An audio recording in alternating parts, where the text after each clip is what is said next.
출애굽기 강의 67번째 찬송가 489장 찬양함으로 시작합니다. 소망 가운데 승리하시기 바랍니다.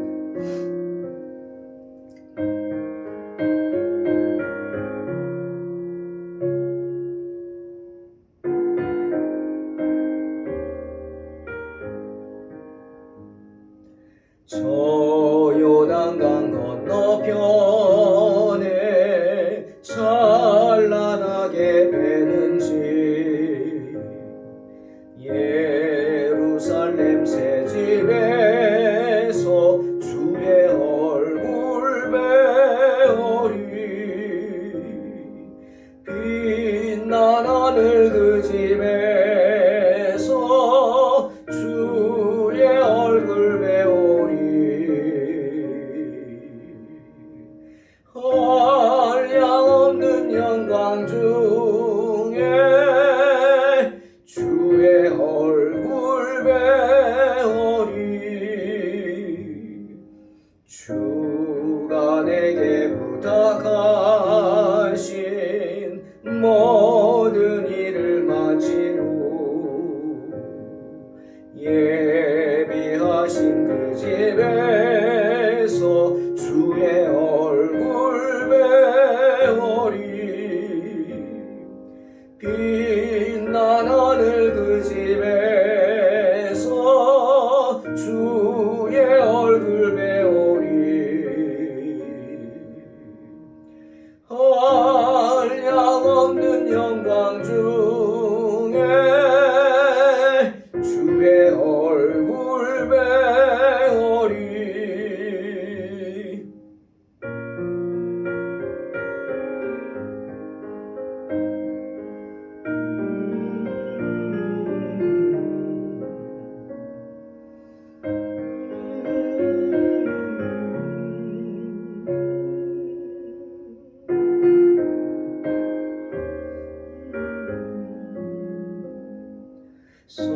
성도들이 함께 모여 할렐루야 부를 때 나도 기쁜 마음으로 화답하여 부르리 빛난 하늘 그 집에서 주의 얼굴 배우리 한량없는 영광 중에 주의 얼굴 배우리 이 세상에 사는 동안 주의 일에 힘쓰고 썩을 장막 떠날 때에 주의 얼굴 배우리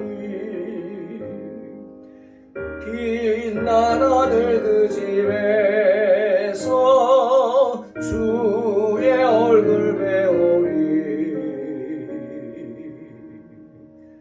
한량없는 영광 중에 주의 얼굴 배우리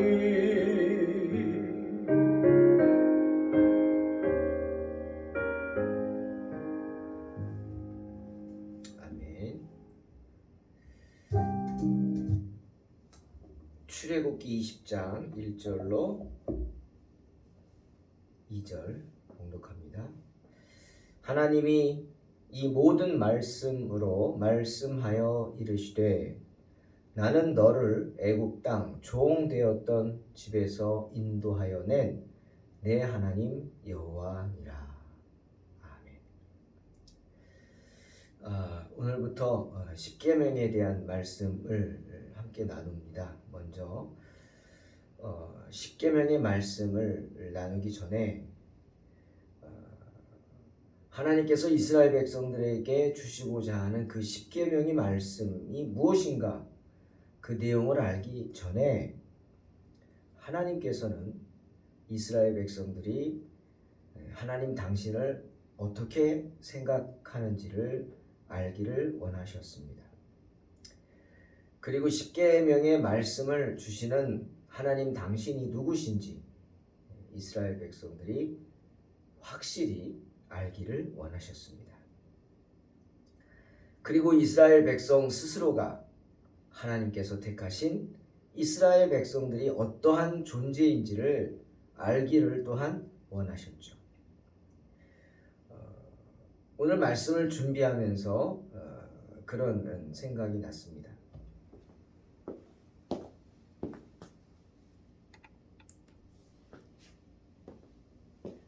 사자성어 중에 군계일학이라는 말이 있습니다. 잘 아시죠? 군계일학. 닭의 많은 무리 가운데 일학, 한 마리의 학이라는 뜻입니다. 여러분 생각해 보시기 바랍니다. 상상해 보세요. 닭들이 많이 모여 있습니다. 다 비슷하죠. 그런데 그 가운데 학이 도도하게 서 있습니다. 한번 상상을 해 보십시오. 얼마나 눈에 잘 띌까요, 그 학이? 왜? 닭들과는 완전히 다른 존재이기 때문이죠. 때문에 군계일학이란 많은 사람 가운데 가장 뛰어난 인물이다. 이런 뜻입니다. 이럴 때 쓰는 말이죠. 당신은 군계일학입니다. 극찬이죠. 그런데 하나님 보시기에 이스라엘 백성들은 그렇게 세상 가운데 군계일학과 같은 존재였습니다.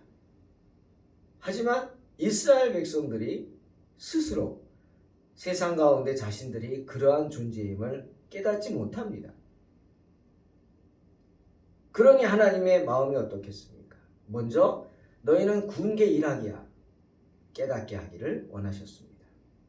그러기 위해서 어떻게 해야 합니까? 그들에게 먼저 하나님이 누구신 줄 알려주기를 원하셨습니다. 알라는 거죠. 많은 민족들 가운데 이스라엘 백성들, 너희를 택하신 하나님이 어떠한 존재인 줄 알라는 것입니다. 여러분, 태양이 우리에게 어떤 존재입니까? 공기가 우리에게 어떤 존재죠? 없으면 살 수 없는, 정말 꼭 반드시 필요한 존재죠. 그런 존재가 하나님임을 알라는 것입니다.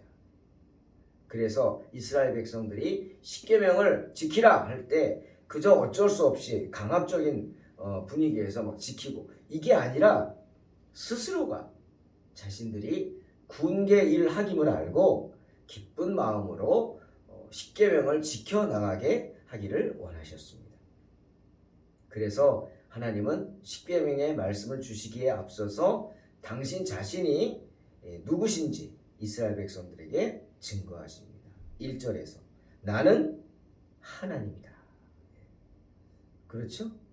또 2절에서 더 구체적으로 나는 너를 애굽 땅 종되었던 집에서 인도하여 낸 내 하나님 여호와니라. 자신의 이름도 밝히셨습니다. 그분의 이름이 누구시죠? 여호와이십니다. 여호와. 여호와란 한 분이신 진정한 하나님에 대한 호칭으로 아람어입니다. 아람어로 예호바에서 유래한 단어 여호와입니다. 이제 이스라엘 백성들은 구체적으로 당신을 계시하시는 그 이름이 여호와이신 하나님 앞에 서게 될 것입니다. 그리고 그분의 말씀을 듣게 될 것이죠. 그분이 정해주신 율법을 듣게 될 것입니다. 1절 하나님이 이 모든 말씀으로 말씀하여 이르시되, 이 말인즉슨 십계명 다른 이가 아닌 하나님이 정하신 법이라는 뜻이죠. 모세가 정한 법이 아닙니다. 하나님이 만드신 율법입니다. 예? 하나님이 직접 말씀해 주신 율법의 소리입니다. 욥기 33장 14절에 사람은 무관히 여겨도 하나님은 한 번 말씀하시고 다시 말씀하신다 라고 말씀하죠. 비록 사람들이 무시하고 듣지 않으려고 한다 할지라도 하나님이 계속해서 이 방법 저 방법으로 말씀하시기 때문에 안 들을 수가 없다는 겁니다. 이런 방법 저런 방법 무지하게 많은 방법으로 하나님은 말씀하십니다. 심지어 떨어지는 잎새를 통해서도 우리에게 당신의 말씀을 전하십니다. 여러분, 십계명이라는 것이 어느 날 갑자기 주신 말씀이 아닙니다. 시내산에서 갑자기 뜬금없이 모세 오라 그래서 벼락을 타다다닥 쳐가지고 십계명 그렇게 주신 말씀은 아닙니다. 하나님은요 이미 오래전에 인간에게 이 율법을 주셨습니다. 때문에 이사야 40장 21절에 이사야가 말하죠. 너희가 알지 못하였느냐? 너희가 듣지 못하였느냐? 태초부터 너희에게 전하지 아니하였느냐? 땅의 기초가 창조될 때부터 너희가 깨닫지 못하였느냐? 분명히 말씀하십니다. 즉, 이 율법이라는 것은 사람의 마음속에 본래적으로 기록되어 있었다 하는 말씀이죠. 하지만 그 율법의 말씀, 사람 가운데 있었던 그 말씀이 인간의 죄로 말미암아서 그 기록이 손상이 됐죠. 사람들이 기억도 못하고 기록이 되지도 못하고 기록된 게 없어지고 때문에 하나님께서 이스라엘 백성들을 시내산으로 특별히 모세를 시내산 꼭대기를 부르셔서 그런 방법을 통해서 특별한 방법으로 이스라엘 백성들에게 그 율법에 대한 지식을 되살리려고 하신 것입니다. 그것이 필요했어요. 이 시대에. 여러분, 하나님이 누구십니까? 나는 너희 하나님 여호와로라. 말씀처럼 하나님은 이러한 법을 제정하실 수 있는 분이십니다. 스스로가 나는 여호와라고 말씀하심으로써 당신의 권위를 주장하시죠. 때문에 10계명 중에 첫 번째, 두 번째, 세 번째, 네 번째 계명이 다 종교적 예배의 유일한 대상이신 하나님에 대한 계명인 것입니다. 하나님은 누구십니까? 다시 나는 너희 하나님 여호와로라. 이 말에 하나님은 여호와다 분명히 말씀하시죠. 그 말은 하나님은 우리에게 생명을 주시는 분이시다라는 것입니다. 생명을 주시고 생명만 주시는 게 아니라 그 생명을 스스로 지킬 수 있게 율법도 주십니다. 무슨 말이에요? 죄 짓지 않으면 죽지 않고 삽니다. 죄를 지으면 죽습니다. 그죠? 죄 짓지 않게 하기 위해서 하나님은 율법을 주신 거예요. 그래서 우리가 죄 짓지 않고 우리의 생명을 지킬 수 있게 하기 위해서. 하나님은 우리가 순종할 경우에 우리를 지켜주십니다. 우리의 순종에 대한 보상을 해주실 수 있는 분이 하나님이지. 하지만 거꾸로 우리가 하나님 말씀에 불순종할 경우는 어떻게? 우리를 벌하실 수도 있는 분임을 믿으시기 바랍니다. 잊지 말아야 합니다. 또 하나, 나는 너희 하나님 여호와로라 의미하는 것은 하나님은 우리의 하나님, 이스라엘 백성의 하나님입니다. 하나님은 이스라엘 백성들과 계약을 맺었고 이스라엘 백성들의 동의를 얻어서 그들의 하나님이 되신 분입니다. 물론 지금 우리가 그 이스라엘 백성들과 맺었던 그런 언약, 그런 특수한 계약 지금 우리에게 존재하지 않을 수 있죠. 하지만 우리에게는 그 계약 말고 더 위대한 또 하나의 계약이 존재하죠. 그게 뭡니까? 세례입니다. 세례. 그것은 세례받은 모든 사람들과 하나님이 맺으신 계약입니다. 관계입니다. 뭡니까?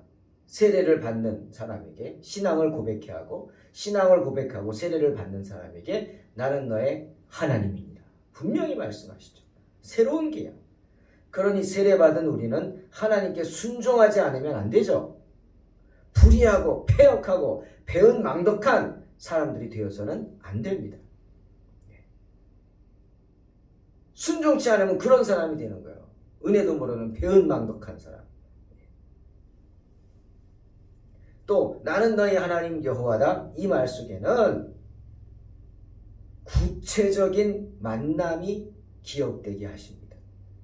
나는 너희를 애굽 땅에서 인도하여 낸 분이다 라는 거죠. 하나님은 이스라엘 백성들을 구해내셨습니다. 그러니 구원받은 그들을 통치할 수 있는 권리가 있죠. 내가 너희를 살렸으니까 너희는 나로 인해 얻은 새 생명이니까 내 말을 따르라. 내 말을 들으라는 거죠. 당연한 겁니다. 이스라엘 백성들은 그들을 자유케 해주신 분을 섬겨야 할 의무가 있는 거예요. 그런데 여러분, 신약 시대에 오늘날 우리도 마찬가지. 우리 대신 우리를 위해 십자가를 지시고 십자가에서 피를 흘리신 분, 누가복음 1장 74절, 우리로 원수의 손에서 건지심을 입게 하신 분, 그분이 누구십니까? 바로 예수 그리스도죠. 그러므로 우리를 죄의 속박으로부터 구원해 주신 예수 그리스도를 우리는 귀한 분으로 섬겨야 하는 것입니다. 그것은 해도 되고 안 해도 되는 것이 아니죠. 꼭 해야 하는, 성도라면 반드시 해야 하는 의무입니다. 2절에 나는 너를 애굽 땅 종되었던 집에서 인도하여 낸 내 하나님 여호와니라. 하나님은 구체적으로 말씀하시죠. 나는 누구냐? 이런 사람이야. 너를 애굽 땅에서 구해낸 사람이야. 애굽의 종살이에서 해방시킨 사람이야. 그래서 지금 적과 꿀이 흐르는 가나안 땅으로 인도하고 있는 분이야. 이렇게 분명히 말씀하십니다. 구체적인 이스라엘 백성들과의 만남을 기억해야 하는 거예요. 그렇죠? 여러분, 이스라엘 백성들은 이 말을 들으면 기억할 겁니다. 애굽에서 무서운 10가지 재앙을 이겨낸 백성들이에요. 지켜본 백성들이에요. 그 무서운 10가지 재앙을 통해서 애굽에 재앙을 내려서 이스라엘 백성들을 해방시킨 분이 하나님이에요. 이스라엘 백성들은 분명히 봤어요. 피, 개구리, 이, 파리, 메뚜기, 악질, 독종, 우박, 흑암, 장자의 죽음, 이 무서운 10가지 재앙, 그 가운데 구별되는 역사까지 하나님과의 구체적인 만남의 체험이 있습니다. 사랑하는 성도 여러분, 이스라엘 백성들은 하나님으로부터 십계명을 받기 전에 이렇게 십계명을 주시는 분이 누구신지 알아야 했습니다.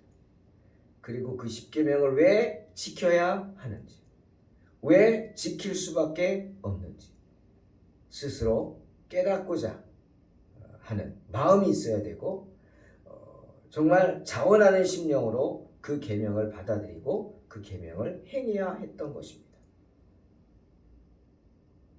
지금 하나님은 이스라엘 백성들이 세상 가운데 군계일학의 존재임을 알려주는 거예요. 너희는 special.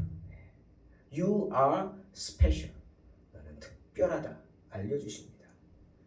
그런데 오늘도 하나님께서는 저와 여러분이 스페셜한 존재임을 말씀하십니다. 저와 여러분은 세상 가운데 구별된 군계일학의 존재인 줄로 믿습니다. 그러니 어떻게 세상 사람들과는 구별된 삶을 살아야 할 것입니다.